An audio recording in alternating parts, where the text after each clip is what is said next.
तो आज हम एक्सप्लेन करेंगे इन ह्यूमन पीस पार्ट 2 को। शुरुआत होती है कुछ लोगों को दिखाने से। वो नदी किनारे खड़े हुए थे जहां उन्हें कश्ती में एक लड़का बेहोशी की हालत में जबकि लड़की मरी हुई मिलती है। लड़की का सर नहीं था और दोनों ही खून में लथपथ थी। अब उनकी बॉडीज मिलने के 20 साल के बाद का सीन हमें दिखाया जाता है, जहाँ हम नोई नाम के एक आदमी को देखते। वो टेबल पर खाना लगाकर अपनी बेटी को खाना खाने के लिए बुलाने जाता है। उसने दरवाजे में से झाँक कर देखा कि उसकी बेटी की हालत खराब हो रही है और उसका सर जिस्म से अलग हो गया है। इससे नोई घबराया नहीं बल्कि कुछ देर इंतजार करने के बाद अंदर जाता है, जहाँ उसकी बेटी अब बिल्कुल ठीक हो गई थी। नोई की बेटी का नाम साओ था। नोई उसे एक दवाई देता है और अगले ही दिन अपनी बेटी को लेकर इस जगह से निकल जाता है। वो उसे एक फादर के पास लेकर गया जो डॉक्टर भी। फादर साओ का चेकअप करने के बाद उसे बाहर भेज देते हैं। उसके जाने के बाद नोई फादर से कहता है कि आपने जो दवाई मेरी बेटी को दी थी उससे वो खुद को कंट्रोल तो कर लेती है मगर वो पूरी तरह ठीक नहीं हुई है अभी। फादर कहते हैं जो भी है लेकिन तुम उसे दवाई देते रहना, भूले से भी दवाई मिस करने की गलती ना करना। आगे फादर पूछते हैं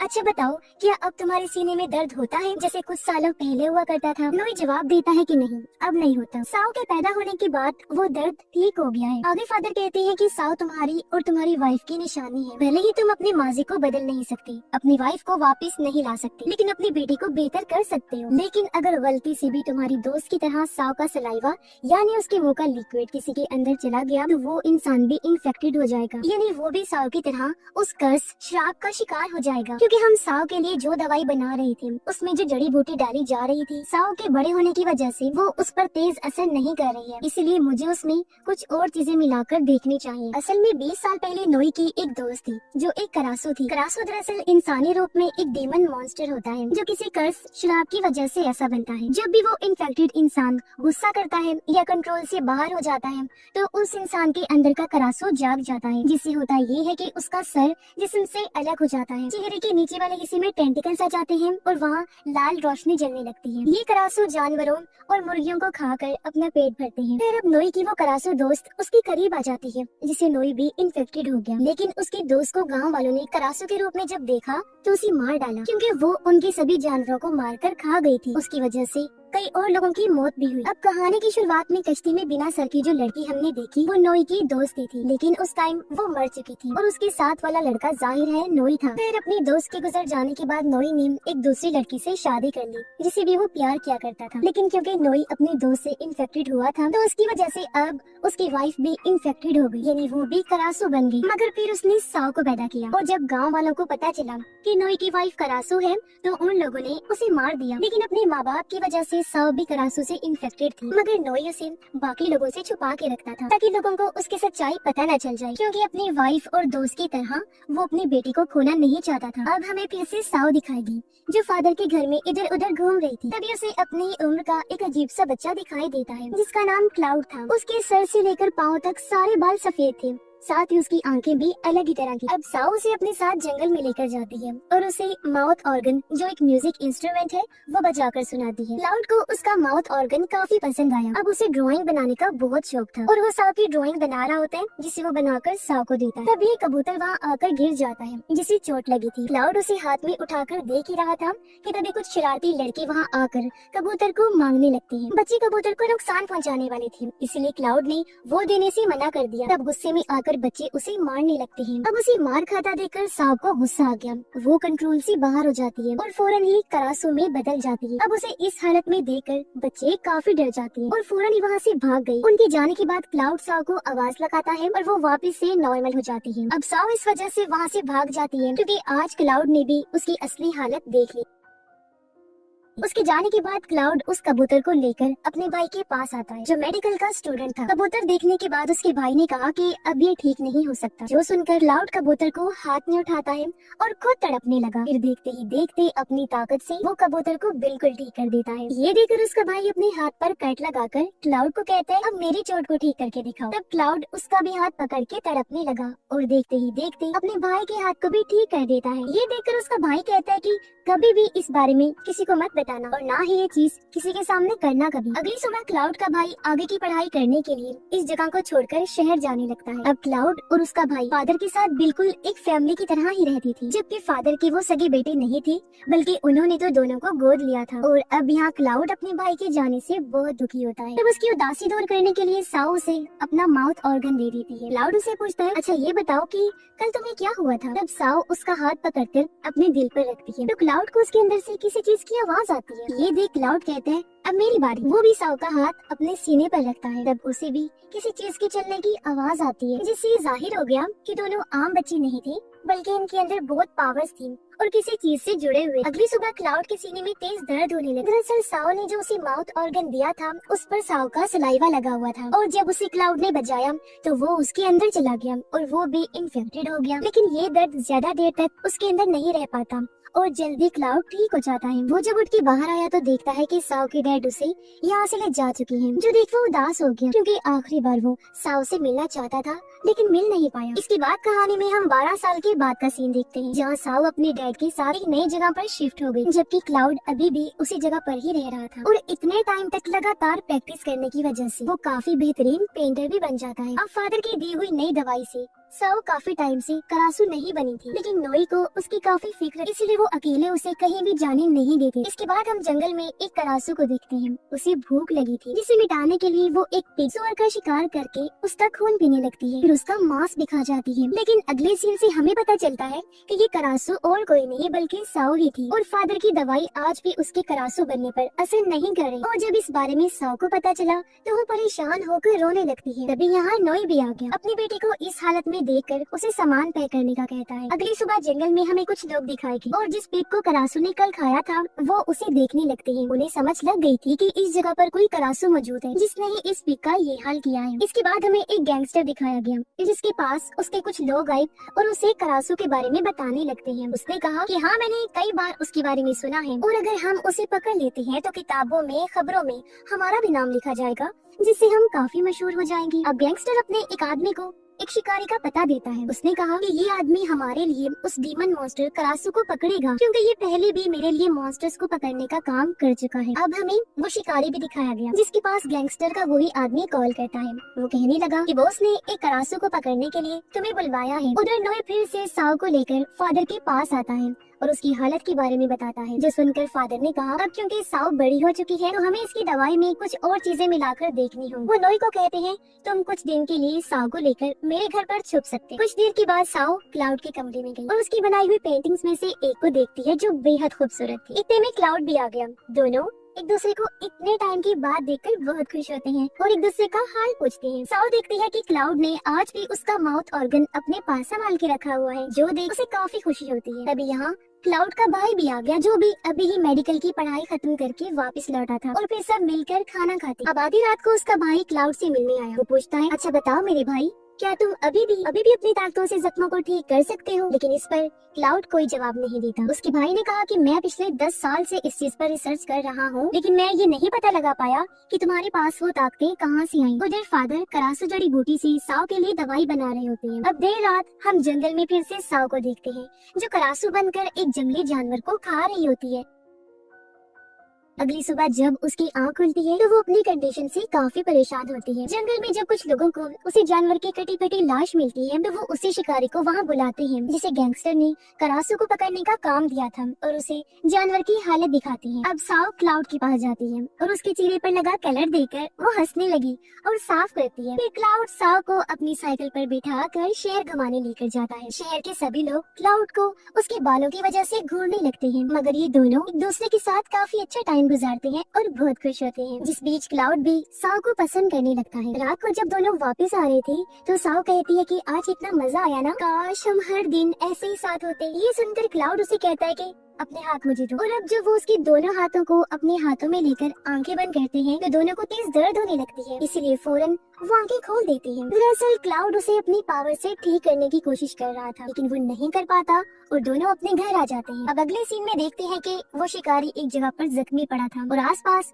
उसके सभी साथी मरे पड़े। अगले ही पल उसकी आंख खुल गई। ये उसका सपना जो देख वो घबरा गया, क्योंकि सपने में जो उसने देखा वो उसके साथ सच में हो चुका था। जब एक दिन वो अपनी शिकारी टीम के साथ करासू को पकड़ने गया किया तो करासू ने हमला करके उसके सभी लोगों को मार दिया, जिसमें शिकारी किसी तरह जिंदा बच गया था। लेकिन करासू के काटने की वजह से वो मेल करासू बन गया, जिसे क्राहंग कहते हैं। अब यहाँ मैं आपको ये जानकारी दे दूं कि अगर करासू किसी आदमी के करीब आती है तो उसे सिर्फ सीने में दर्द होती है, लेकिन अगर वो किसी फीमेल को किस करती है तो वो औरत भी करासू बन जाती है। लेकिन अगर मेल और फीमेल दोनों करासू किसी आदमी को काटते हैं तो वो आदमी क्राहंग बन जाते हैं। अब ये मेल करासू यानी कि क्राहंग जिंदा रहने के लिए फीमेल करासू का दिल निकालकर उसे खा जाया करती। अब क्राहंग से जब वो शिकारी नॉर्मल होता है तो सीधा अपने बॉस के पास गया। वो गैंगस्टर उसे कुछ पैसे देते हुए कहता है कि इसे बेशक तुम एडवांस समझ लो, लेकिन मुझे किसी भी हाल में वो करासू जिंदा चाहिए, समझे, वरना तो मैं तुम्हारी जान ले लूंगा। तभी शिकारी को एक ट्रक में से कुछ बच्चों की आवाजें आने लगती हैं। उसने जब चेक किया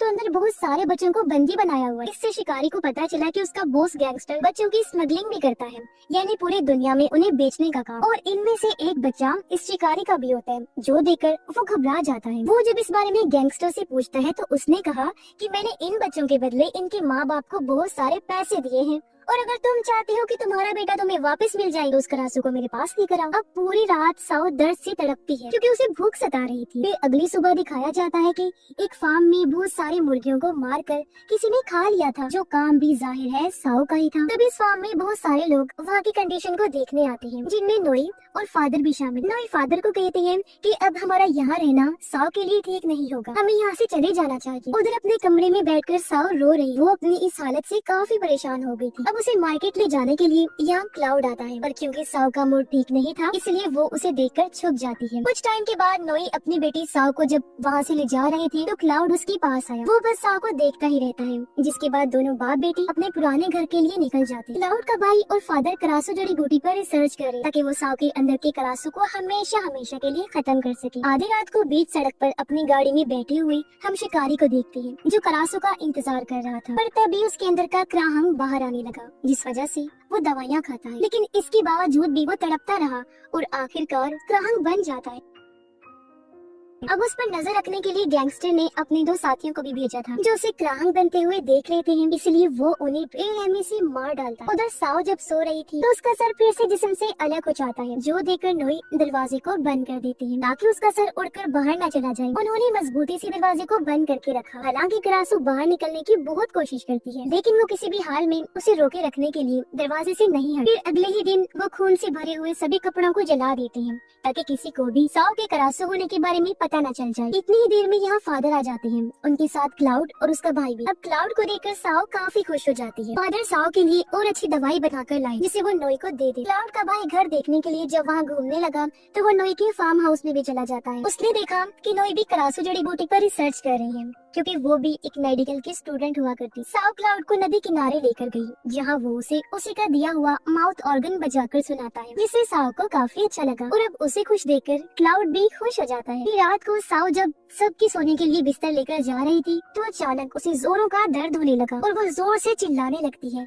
देखते ही देखते करासू में बदलने लगी, गुस्से से आग बगूला हो जाती है। उसकी आवाज सुनकर सब लोग वहाँ जाते हैं। उसे शांत करने के लिए नोई कहता है, मेरी बच्ची रिलैक्स हो जाओ, ये मैं हूँ तुम्हारा डैड। लेकिन वो तो समझती ही नहीं और डरावनी आवाजें निकालने लगती है। उसकी हालत देखकर क्लाउड उसके पास आया और कहता है, शांत हो जाओ, ये मैं हूँ तुम्हारा दोस्त। लेकिन वो अभी भी नहीं रुकी, बल्कि पूरी तरह करासू बन जाती है, साथ साथ चिल्लाती भी है और अपने एक टेंटिकल से क्लाउड का गला पकड़ लेती है। ये देखकर भी वो डरा नहीं, बड़े प्यार से उसके गाल पर हाथ फेरकर कहता है, मेरी जान होश में आ जाओ, मैं क्लाउड हूँ तुम्हारा दोस्त, होश करो, क्या मेरी जान लोगे? जो देखकर कुछ ही सेकंड्स में वो शांत हो जाती है, एकदम से बेहोश भी हो गई। अब उसके बेहोश होते ही क्लाउड भी बेहोश हो जाता है। तब उसका भाई उसे उठाकर कमरे में लेकर आता है। फादर उसके भाई को कहते हैं कि हम क्लाउड का इस्तेमाल करके साओ के लिए वैक्सीन बना सकते हैं, जिससे वो ठीक हो सकती है, क्योंकि मेरा मानना है कि क्लाउड के अंदर खास किस्म की पावर्स हैं। इस पर उसका भाई कहता है कि ना तो आप इस चीज में माहिर है और ना ही मेरा भाई किसी लैब का चूहा है जिस पर आप एक्सपेरिमेंट करें और उसे अपने लिए इस्तेमाल करें, तो मैं अपने भाई को आपको कुछ करने नहीं दूंगा। इतनी ही देर में क्लाउड की भी आंख खुल गई। उसने लोगों की बातें सुननी थी, इसलिए वो फादर को कहता है कि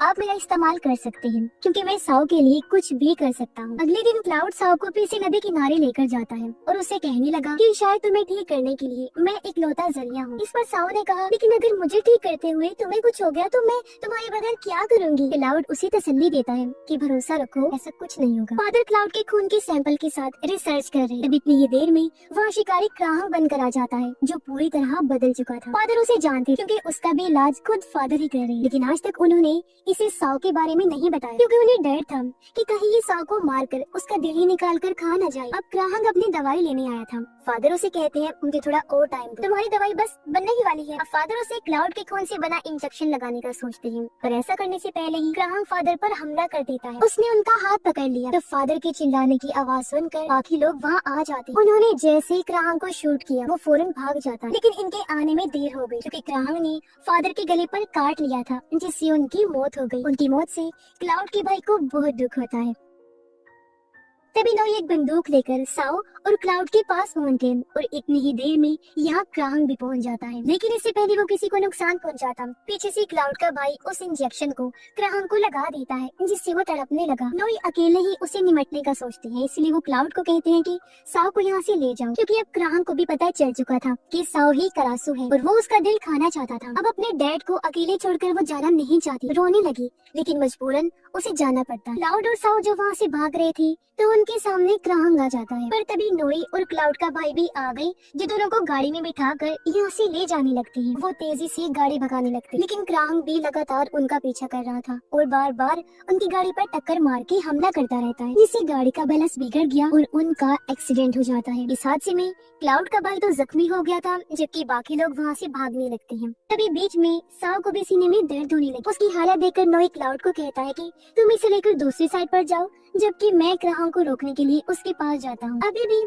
वो अपने डैड को छोड़ के जाना नहीं चाह रही थी, जिस वजह से उसके डैड साओ को समझाते हैं और उसका हाथ काट कर साओ का खून अपने जिस्म पर लगा लेते हैं। साओ का खून सुनकर क्राहंग नोई की तरफ आने लगता है, एकदम से झपट कर हमला कर देता है। नोई भी नहीं रुकते, हमला कर देते हैं और इन दोनों के बीच बराबर की लड़ाई चलती रहती है, खूब हाथापाई होती है। फिर नोई उस पर अपना कंट्रोल बनाकर शूट करता है, लेकिन वो चुप गया था। क्लाउड जब साओ को संभाल रहा था तो दर्द से उसकी हालत और खराब हो जाती है और देखते ही देखते अब वो भी करासो बन जाती है। पूरा नहीं उसका सर जिस्म से अलग हो जाता है और अब वो उड़कर अपने डैड की तरफ जाने लगती है। ये जब पहुंची तो नोई उसे बड़े प्यार से देखते हैं और रोने लगते हैं। तब साओ भी एक अच्छी बेटी की तरह अपने टेंटिकल से डैड के आंसुओं को साफ करती है। बाप बेटी के दरमियान इमोशंस का ये सीन चल ही रहा था कि तभी पीछे से क्राहंग आ जाता है। वो नोई के अंदर अपना हाथ घुसाकर उसका दिल बाहर निकाल लेता है, जो देखकर साओ दुखी होकर रोने लगी। साथ ही उसे गुस्सा भी आ रहा था, वो चिल्ला रही थी, लेकिन यहीं पर ही नोई की दर्दनाक मौत हो जाती है। अपने डैड की वजह से साओ की आंखों में जैसे खून उतर आया हो और वो गुस्से से क्राहंग पर चिल्लाने लगी, एकदम उस पर झपट पड़ती है और इस तरह दोनों मॉन्स्टर्स के बीच खतरनाक लड़ाई शुरू हो जाती है। एक दूसरे को बहुत मारते और काटते हैं, लेकिन जाहिर है क्राहंग इतना खतरनाक था तो उसकी ताकत के आगे करासू कहाँ टिकने वाली थी। वो अपनी पावर से करासू को दूर उठा के दे मारता है। अब साओ को मुसीबत में देखकर क्लाउड भी उसकी मदद करने आ जाता है। उसने क्राहंग पर हमला करने की अभी कोशिश ही की थी कि वो उसे एक मुक्के से ही दूर फेंक के मारता है। उसे मुसीबत में देखकर करासू जब वहाँ आई तो क्राहंग उसका एक टेंटिकल पकड़कर उखाड़ देता है। साओ दर्द में तड़पने लगी क्योंकि क्राहंग ने उसे एक हाथ में पकड़ा हुआ था। वो उसका दिल भी पकड़ लेता है और बाहर निकालने ही वाला था कि तभी उसकी मदद करने क्लाउड फिर से आने लगता है, लेकिन क्राहंग एक बार फिर उसे गले से पकड़ लेता है। अब उसके एक हाथ में करासू थी और दूसरे में क्लाउड, लेकिन तभी अपनी पावर से क्लाउड क्राहंग को ठीक करने की कोशिश करता है, जिससे वो नॉर्मल होने लगता है। अब इस मौके का फायदा उठाकर करासू अपने एक टेंटिकल को उसकी गर्दन में घुसा देती है, जिससे वो जख्मी होकर नीचे गिर पड़ा। अपने आखिरी पलों में वो अपने बच्चों को याद करने लगा। फिर अगले ही पल